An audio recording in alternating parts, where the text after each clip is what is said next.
He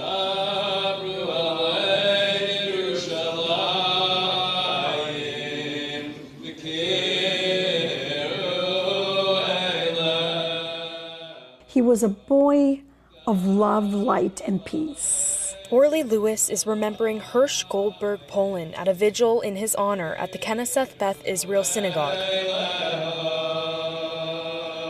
Lewis recalls when the Goldberg-Polin family moved to Richmond in 2004 from California. Hersh, I just remember just a little sweet little boy running around. He attended preschool at the Weinstein Jewish Community Center where Lewis works, and Rachel Goldberg-Polin, Hersh's mother, was a teacher there. We immediately had a connection, immediate connection. The family moved to Israel in 2008, but still stayed in touch. Lewis remembers texting Goldberg-Polin's parents after the Hamas attack last October, when their son was kidnapped and injured. There was just a lot of back and forth, and they were just like, we don't know where he is. Since then, she's communicated over text with the family, but says she's mainly watched them on the news, advocating for Goldberg-Polin's return. Lewis was devastated when she heard the news of Goldberg-Polin's passing Saturday night online. Did you think things were going to end like this for Hersh?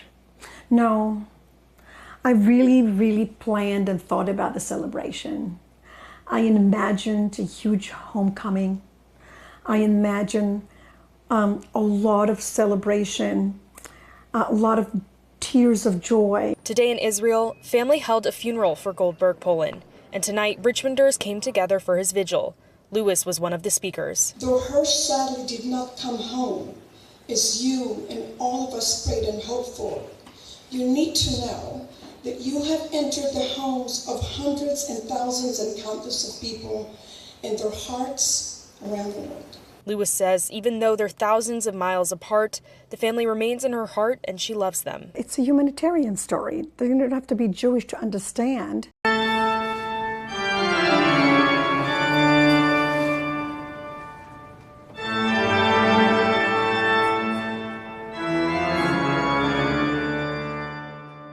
There are not many organs much larger than the newly installed Opus 55 pipe organ at the Cathedral of the Sacred Heart in Richmond, containing more than 4,330 pipes, ranging from a 1/4 inch to 32 feet tall. It's a major project for not only for us, for our company, but it's also a major project for the organ world in North America, because such a big organ is quite unusual.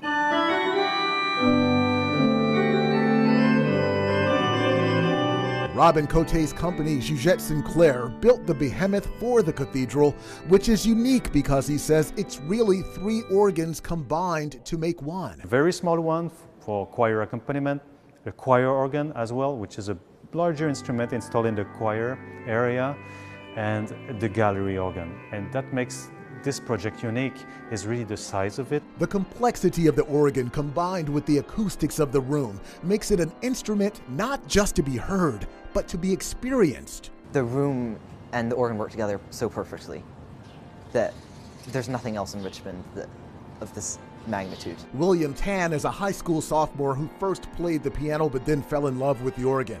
He's had the chance to play this opus, but on this day, he's a spectator along with others who came to see and hear the unveiling. It's amazing. It's so much nicer than being up in the loft because you can hear everything and you hear the room. It's spiritual, classic, moving.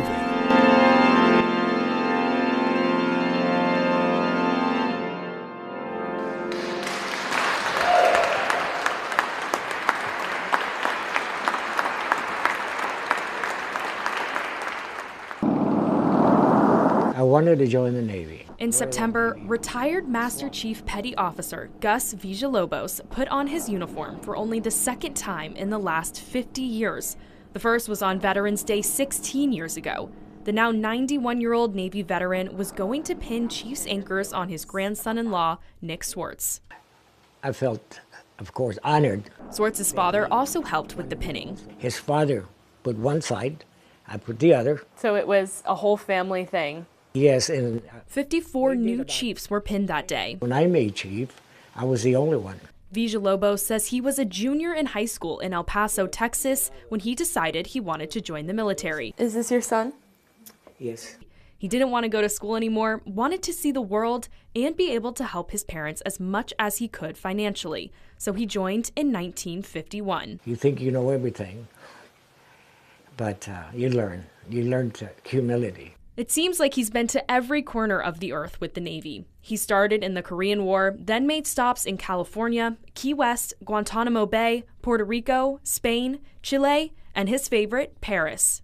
We attended President Reagan's European inauguration in Paris. But it was in 1953 in Hawaii when he met Aggie. From the moment that I saw her, I liked her. I fell in love with her. She was also in the Navy at the time, but they had only known each other for 6 months before they were married. We fell in love, really, and decided to get married. When we went to get our marriage license, she saw how old I was. I did not know how old she was. And she said, if I'd known that, this wouldn't be happening. You guys went and got a marriage license without knowing how old you were? After moving around the world, Villalobos retired from the Navy in 1974. The two moved to Victoria in 1990, and this is the place they've lived the longest. Joining the Navy and then staying in the Navy helped me. I learned a lot. You grow, you're maturing, and you learn. I'm still learning. So it helps you. You don't realize that when you first join until later on. He and Aggie are both one of 7 siblings, most of whom served and watched other relatives serve their lives. Even after seeing dozens get pinned at his grandson-in-law's ceremony, he's concerned about the decrease in enlisted soldiers. According to the Department of Defense, 40% of young people had a parent who served in the military in 1995. By 2022, just 12% had a parent who had served. And how does it feel seeing a member in your family still actively serving? Well, I'm proud of that. There you go. Today, moments in the Wenrich household are filled with a lot of joy and laughter. But for Tyler and Jerry-Ann Wenrich, spending quality time with their 1-year-old as a family is something they weren't sure they would be able to do again. In an exclusive sit-down interview with the Louisa family, the two shared how a dream in paradise turned into a complete nightmare in the matter of hours, starting with a bachelor party cruise in April. We had a great time during those couple days that I was there, and it was a lot of fun being with all of our friends and being able to explore these different things. After a day of taking in what Turks and Caicos has to offer, the group went back to the ship. That's when they scanned my bag, found the one round, scanned it again, found the second one. I didn't realize how much trouble I was getting in until I was told to get back off the boat and start talking to the detectives. The rounds found in his gun range bag led to his arrest for a crime that, until last week, carried a mandatory minimum 12-year sentence on the island. It was really scary, especially in the first couple hours of getting the phone call from his dad. Trying to look up online, like, what is all the laws and regulations, and then whenever it comes up 12 years mandatory, I'm like, oh my goodness. At home, she grappled with the thought of her son growing up without his father. Tyler shared those same concerns behind bars. I obviously thought about Jerry-Ann and Everett a lot, and that's usually what kind of broke me, but I also just had a lot of praying, and I kind of dove into the Bible, and I was just keeping my head in there and just believing that I was going to come home. Tyler says it was his faith and support from friends, family, and complete strangers that got him through his 2 weeks behind bars before a judge granted him bail on May 1st. After pleading guilty to 2 counts of ammunition possession, he waited to learn whether the judge would extend him grace or sentence him to 12 or more years. He finally got his answer on May 28th. I was very relieved that the judge found that it was unjust to do that and decided to let me come home. Days later, a reunion over a month in the making. It was also nice to see in person the people that have been helping and keeping the story alive. Since then, the two say getting back in the groove of everyday life, spending time together as a family, hasn't been difficult. It's nice to be in the comfort of my own home again and around people that I love and that love me. It's been amazing. As for any future travel plans, Tyler says this situation isn't stopping them from living out their travel dreams. I have learned a valuable lesson as far as, I'm buying new travel bags to go just travel because I'm keeping all of that separate. So many amazing points in my life originated here. I know a lot of these people. Still the hurdles. I'm hoping one of these girls comes and breaks it though. Queen Harrison Clay took me on a trip down memory lane. What an honor. Reminiscing on her days as a student athlete here at Hermitage High School. My eyes closed.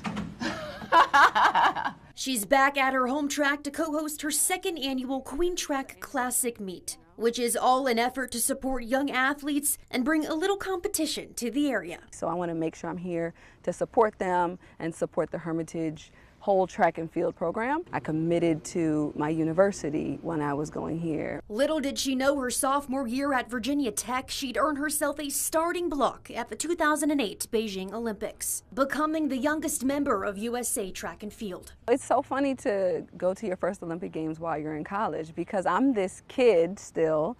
I'm still a teenager, and I think no one actually thought that I would make the Olympic team. After tons of hurdles, she stepped away from the track to have her daughter, but she wasn't finished just yet. I hit the ground back running, and I'm racing the end of this month, and so I want her to see that in me as well. But even though she's just spectating the meet this weekend, it's one of the few before gearing up for the Summer Olympics trial in June. That'll be my 4th Olympic trials, and fingers crossed, 2nd Olympic team. If you qualify for the Olympics this year, do you know what you would be running or how does that work? I'd be running the 100 hurdles. Let me show you how we hurdle. Madison. Oh, I'm coming. Yes, you gotta get in here. Ready? Yep. Yes, so okay. Step and then over, down. Come on, stay forward. Bam, all right, there we go. We got hurdler in training. I love it. Queen's not going to have any competition from me, but maybe students this weekend can give her a run for her money. I feel like I started taking track and field seriously here. It really set my life in motion, honestly. It set it in a motion that I had no idea was going to take me to the places I've been. Fire and heat, coming face to face with elegance and grace. It feels like home. This music and kaleidoscope of color, showing the Latin Ballet of Virginia is here and ready to tango. I love that I can express myself through dance. Dance makes me happy. I feel like I can be whoever I want to be as I'm dancing. Artistic director Marisol Betancourt Sotolongo is a first-generation Cuban-American. She's been sharing the fierce flamenco and Afro-Cuban techniques since she was just 3 years old. I've learned to love my culture. I've learned to love where I've come from. I love to learn my heritage. I actually saw Marisol, our artistic director, performing as a kid. And I wanted to be like her. And executive director Ariana Moore turning a dream into a reality. She calls this place home and has samba'd her way full circle to working alongside Marisol and the ballet's original founder, Ana Inez King. My mom's side is Panamanian, so that was something that was really important for me growing up, that I couldn't really find places to connect and have those experiences. So being a part of the team now, it's just been amazing to be able to kind of switch the side and be the people that I was looking up to as a kid. The magic starts at practice in studios like this. Then the dancers take their talent, passion, and culture all across Central Virginia and even beyond. Each performance we have tells a story. So behind every story, there's a legend, there's a myth, there's something that adds the culture into everything that we do. With every movement, glance, and jeté, the professional company has continued to bloom since its founding in 1997. Now 11 professional dancers, dozens of apprentices, and hundreds of students. But these aren't co-workers, colleagues, or even just friends. We are a family. Gifted dancers from Colombia, Barbados, and even right here in Richmond. It doesn't matter where you're from or what you look like, as long as you're willing to turn your focus to your craft, learning from one another and unleashing that passion for the world to see. Hi, yes ma'am. Just want to share our culture and make everyone join our familia.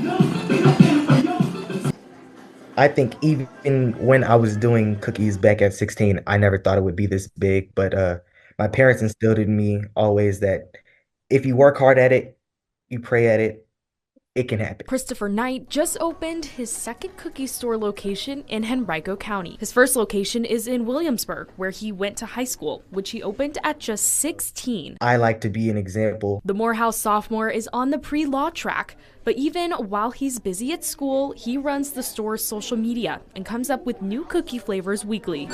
During COVID, his mom, Franchette, wanted him to do something productive. He baked with his grandmother when he was younger, so he hit the kitchen. His parents were the ones that sampled his cookies starting out. My parents are very realistic with me. They said, you know what, these are pretty good. Then he started selling cookies at school and on social media. After 2 years of this, he'd saved enough money for half of his store in Williamsburg, with the help of his parents for the other half. My mom said, you need to get out of my kitchen, basically.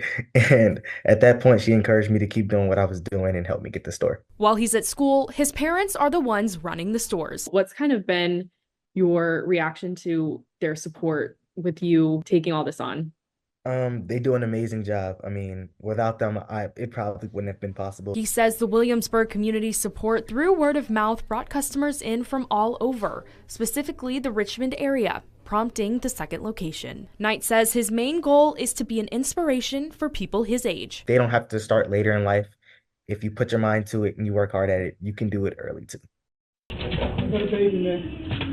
shit! Taking money at the club. What you doing, bro? Did you kiss me? My first day. Did you just say first day? All right. We pray and hope that just to be served, you know, for the people, you know, for what they have done, you know, and we just got to keep our faith up and hope that it do. If it don't, we still got to live on. Jerry Collier is relying on his faith as he awaits justice for the unsolved murder of his son, Jerry Vidal Collier.